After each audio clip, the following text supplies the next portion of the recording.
姐姐，你叫咩名啊？我名叫你師傅啲名，幾多歲啊？今年33歲。哇，結咗婚有個小朋友幾多歲啊？我結咗婚啦，我離婚我。係啊，我離婚啦。好啊，小朋友10幾歲啊？有一個佢13歲啊咁樣。13歲，好啊。之前喺中東阿拉伯做嘢幾多年啊？係我亦做喺阿拉伯3年，我亦做喺元朗，喺香港2年咁樣啊。好啊，喺阿拉伯照顧 newborn baby， 屋企有幾多個人㗎？顧住屋企？一個人，係啊，我一個人，係啊，一個女，2個，點啊講？I'm sorry。唔緊要。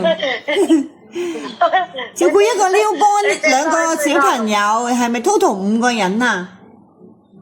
係啊。哦。佢3個人，BB 有3個人。BB 有3個，跟住2個 adult couple 係咪啊？係啊。哦，咁多人啊！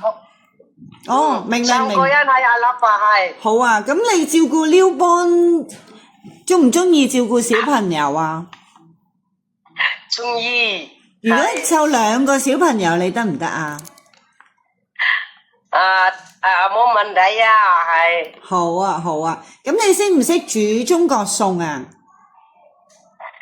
我識㗎，煮餸、米餸咁樣嘅。你識煮咩餸啊？話俾我聽下。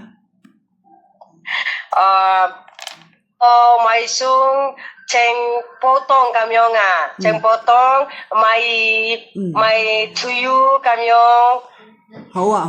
咁你喺照顧元朗嗰度照顧一個婆婆98歲。婆婆啊，it's okay啊，冇問題啊。照顧公公婆婆你都中意嘅，小朋友公公婆婆你都 OK 嘅。你亦都唔驚寵物嘅，貓貓狗狗你驚唔驚啊？唔驚啊。唔驚，都 OK， 中意可以照顧嘅。好啊。咁平時如果冇新地俾你放間中僱主話調下假，屋企多人嚟食飯啊，同你調下假得唔得啊？冇問題啊。好啊。咁如果同小朋友或者老人家 share room 你得唔得啊？冇問題。好啊。係。好啊，冇問題。好，唔該姐姐，好 ，thank you，拜拜。